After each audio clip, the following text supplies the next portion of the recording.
Salut tout le monde, c'est Anonymal. Aujourd'hui on se retrouve pour une nouvelle vidéo. Et aujourd'hui, bon, ce serait mentir que de vous dire que j'ai pas pété un câble. La carte bleue a un petit peu chauffé. Bon voilà, cette année j'ai envie de faire un petit peu plus de vidéos en extérieur. J'ai fait il y a pas très longtemps une vidéo On remplace ton setup, dans laquelle j'ai fait gagner à un abonné un setup complet. Et c'est une vidéo qu'on a pas mal tourné dehors, en extérieur, dans laquelle on a énormément bougé, etc. Et ça m'a beaucoup plu. Du coup j'ai envie de faire beaucoup plus de trucs comme ça. Et ça demande pas mal de matos. Sur le tournage, je voulais absolument que la caméra soit stabilisée pour faire des plans ultra stylés. Donc la caméra était stabilisée. Et ça m'a donné tellement envie. Aujourd'hui, bah, j'ai vraiment envie de faire plus de trucs comme ça, stabiliser des plans beaucoup plus fluides et tout. Du coup, bon bah je suis passé à la Fnac. Alors, c'est le ticket de caisse le plus cher de l'histoire, 1369,97 €. Bon bah ce mois-ci, je vais manger de l'eau avec du bouillon cube dedans. C'est tout. J'ai donc acheté un lecteur de carte SD un petit peu plus rapide que celui que j'avais, mais ça a rien à voir. Et le reste, je l'ai juste à côté de moi, j'ai encore rien déballé. On va tout faire ensemble parce qu'il faut bien rentabiliser l'achat en faisant une vidéo. Ah, j'ai vraiment mal, il me faut des sous là. J'ai donc tout dans ce sachet. Le stabilisateur que j'ai choisi, c'est le Ronin S de DJI. C'est ni le plus récent ni le moins cher. Là, il m'a coûté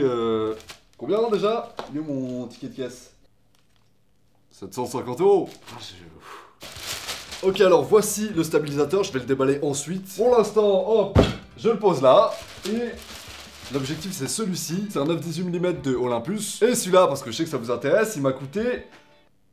Ah, quand même. 579,93 centimes. J'ai acheté ça sous les conseils d'un étudiant au cinéma que j'ai appelé. Et du coup, bah, je lui ai fait confiance les yeux fermés. Si c'est de la merde, tu vas prendre cher, mon gars. T'auras 600 balles sur la conscience. Alors, à l'intérieur de la boîte, il y a vraiment pas grand-chose. Il y a les 2 notices et la garantie, je pense. Et juste l'objectif qui est emballé dans du papier bulle. Il est ridicule. Ça, là, ça vaut 600 €. Bah, j'espère que ça rend bien, hein. Oh, pardon. Je commence à flipper parce que là, je l'ai sorti. Et il veut plus rentrer. Oh non.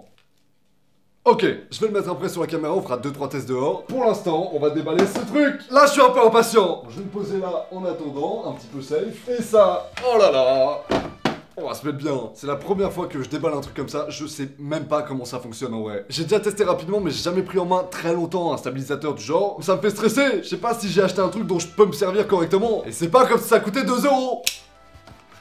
La boîte est giga stylée. Wow. Je vais jamais réussir à me servir de ça.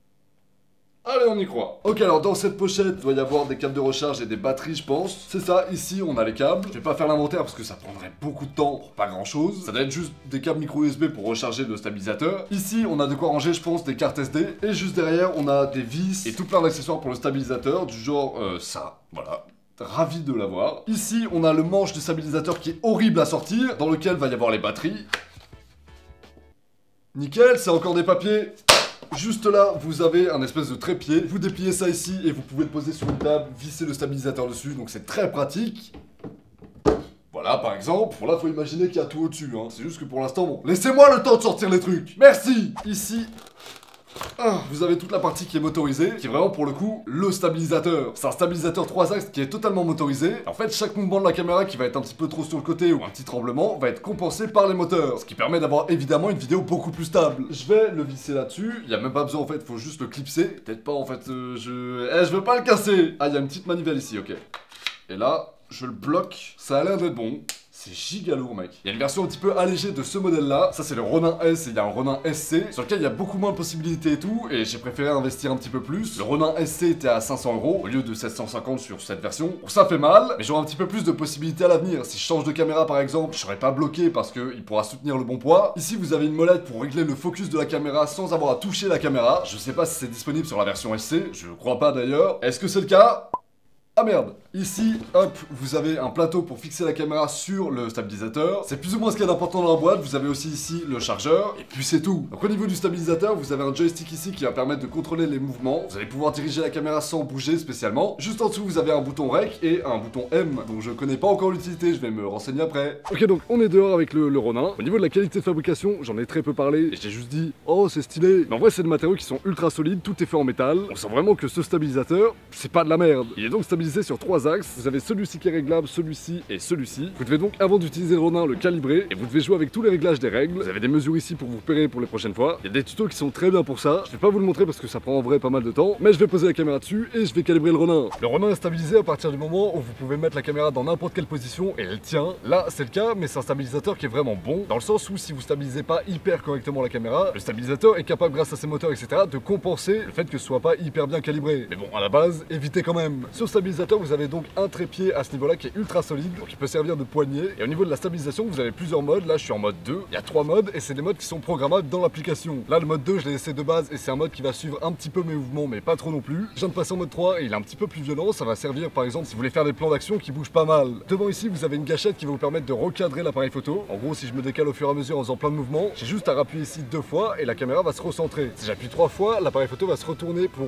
faire un espèce de mode selfie, mais je vous le recommande pas énormément parce que c'est un petit peu lourd. Le Ronin peut supporter jusqu'à 3,6 kg de posée sur lui. Là, on n'y est pas du tout, il n'y a qu'un seul appareil photo. Mais vous pouvez mettre un micro par-dessus, de l'éclairage et pas mal de trucs sans que le stabilisateur bégaye. Dans tous les cas, il va suivre. Les moteurs qui sont dedans sont vraiment ultra puissants et c'est pour ça, en plus du fait qu'il soit fait en métal, que le stabilisateur est très lourd. On dirait peut-être pas là comme ça, mais c'est un des stabilisateurs motorisés qui est un des plus compacts du marché, tout simplement. Bref, ça rentre très bien dans un sac et c'est un vrai avantage parce que je me vois mal en voyage prendre une valise en plus juste pour le stabilisateur, ça me ferait un peu chier. Là, je suis venu avec un sac à dos, je l'ai mis dedans et ça s'est très bien passé. Il y a sur le côté une espèce de molette pour le follow focus dont je vous ai parlé tout à l'heure et c'est en fait une molette qui va vous permettre de gérer le focus sans avoir touché à l'appareil photo directement. Ce qui est impossible quand vous êtes en train de filmer parce que ça va créer des tremblements, des trucs comme ça. Là, vous avez juste grâce à un câble à brancher l'appareil photo ici, ensuite gérer la mise au point grâce à cette bague et vous pouvez aussi directement lancer un enregistrement juste en appuyant sur ce bouton là. C'est ultra pratique. Maintenant, un des trucs les plus importants sur un stabilisateur du genre, c'est l'autonomie. Et là aussi, ce modèle là, c'est un des meilleurs qu'on puisse avoir puisqu'il tient en une charge à peu près 12 heures, ce qui permet très largement de tenir une journée de tournage, voire plusieurs. Et en plus de ça, malgré le fait qu'il valent 750 €, pour les specs qu'il propose, c'est un des moins chers. Maintenant, au niveau des désavantages, parce qu'il y en a à acheter un truc comme ça, évidemment, c'est très...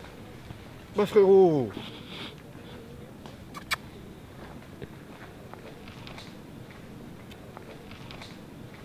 je ne kiffe pas, hein. Au niveau des désavantages donc, c'est un truc qui est très peu portable, dans le sens où c'est lourd, c'est des mouvements que vous pouvez pas faire avec une caméra que vous avez à la main, mais c'est normal, c'est le but. Le fait qu'il y ait des bras articulés autour de la caméra, ça bloque l'accès à pas mal de choses. Sur ce modèle là, c'est assez bien fait, vous avez quand même accès à l'écran et à toute l'interface de l'appareil photo. Mais si je veux changer par exemple ma carte SD, qui se trouve normalement ici, là, bah c'est bloqué. Je peux pas changer la batterie non plus sans avoir à retirer l'appareil photo de la caméra, du stabilisateur plutôt. Et donc si je dois changer de carte SD ou de batterie, je suis obligé de recalibrer le Ronin, ce qui est chiant.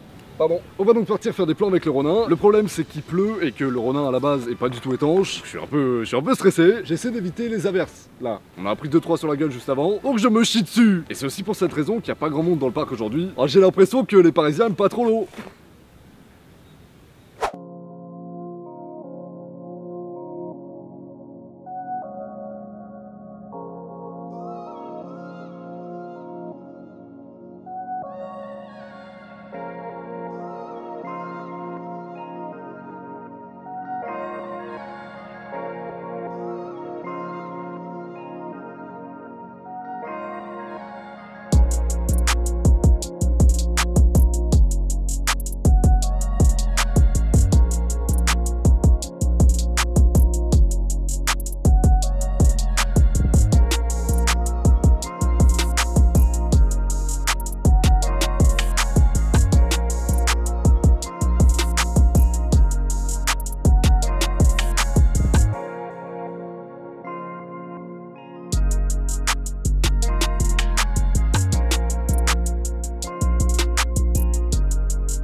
Donc chez moi devant le setup de voyage complet. J'appelle ça un setup de voyage même si en vrai je peux m'en servir juste en déplacement pas très loin de chez moi ou même chez moi. C'est juste un setup plus mobile que celui que j'ai d'habitude sur trépied et dont je me sers quand vraiment il y a des mouvements à faire. Le but de la vidéo c'était pas juste vous dire voilà j'ai dépensé 1300 balles dans du matériel. Je voulais vraiment vous présenter ce que j'utilise quand je bouge en complément de la vidéo setup. Donc voilà, on y est. Évidemment ce que j'utilise pour filmer c'est le GH5 dont je vous parle depuis très longtemps. Là je filme avec le 700D et avec une vieille caméra que j'ai utilisée au tout début. au tout début de YouTube. Je pense que c'est une caméra que j'utilisais en 2014, donc bah désolé hein, pour la qualité pas ouf. Sur le GH5, je vais utiliser la plupart du temps l'objectif grand angle, parce que je viens de l'acheter et que c'est un objectif qui va capter beaucoup plus de trucs. C'est beaucoup plus simple de filmer à l'extérieur avec quelque chose comme ça. Par contre, là où c'est un petit peu embêtant, c'est qu'on se prive des zooms. Pour vous donner une idée, le maximum que je puisse faire en termes de zoom avec cet objectif, ça revient à dézoomer au maximum avec l'ancien objectif que j'avais. Du coup, c'est pas hyper pratique à ce niveau-là, mais il y a plein d'autres avantages qui valent largement plus le coup. Je vais donc utiliser ça la plupart du temps. Pour ce qui est des batteries de cet appareil photo, j'en ai 3. J'avais commandé un kit de chez Patona sur Amazon et c'est des batteries qui sont pas officielles mais qui tiennent très bien. Et en plus de ça, j'avais eu avec ce chargeur-là sur lequel on peut charger 2 batteries en même temps. C'est très pratique, ça fait gagner un temps de ouf. Donc en déplacement, quand on n'a pas accès à des prises souvent et tout, c'est une très bonne chose d'avoir un truc comme ça. Ça m'a sauvé la vie plus d'une fois. Ces batteries-là, je sais pas pourquoi je les ai mis sur la table parce que c'est les batteries du 700D et que bah je le prends jamais avec moi. Donc c'est une erreur. Pardon.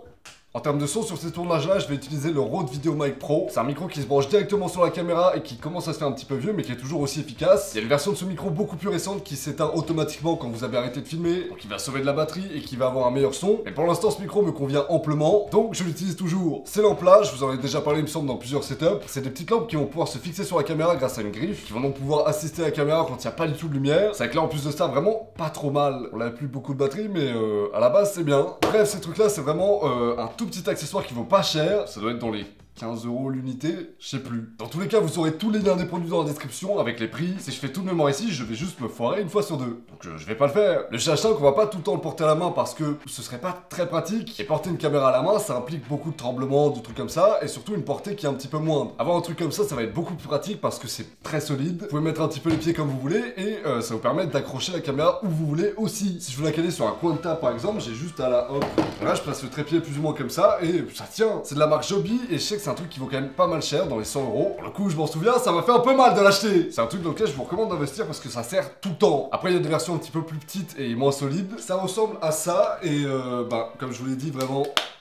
Bon, mettez pas une caméra à 2000 balles dessus, s'il vous plaît. Ça peut servir vraiment que pour les caméras hyper légères, du genre ce caméscope là. Mettez vraiment rien de lourd sur ça, sinon bah ça va terminer par terre. L'autre trépied qu'on va utiliser, parce que ça en est un aussi, ça qui va nous permettre de poser le stabilisateur où on veut, c'est justement, comme je viens de le dire, le stabilisateur, le Ronin S dont on a parlé toute la vidéo, et que j'ai payé super cher.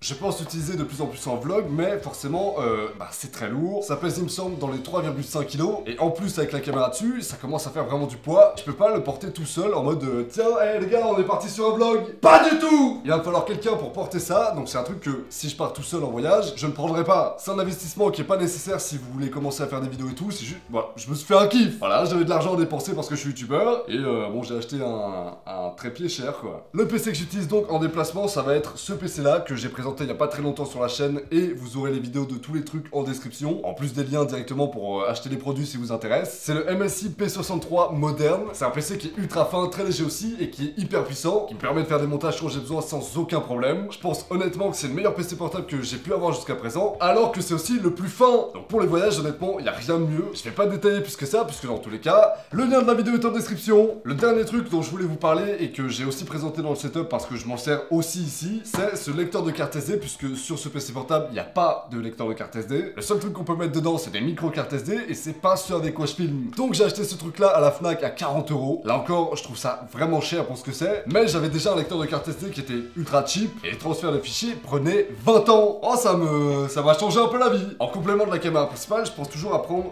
cette Legria Mini X, qui est une caméra de Canon qui n'existe plus. Elle a été retirée du marché parce que je pense que c'est un petit peu un échec commercial. Il y a très peu de gens qui vont vraiment vouloir acheter une caméra comme ça. C'est destiné aux youtubeurs et pas plus. Du coup, j'en ai une, je suis très content et bah, je vais faire en sorte de la garder, hein.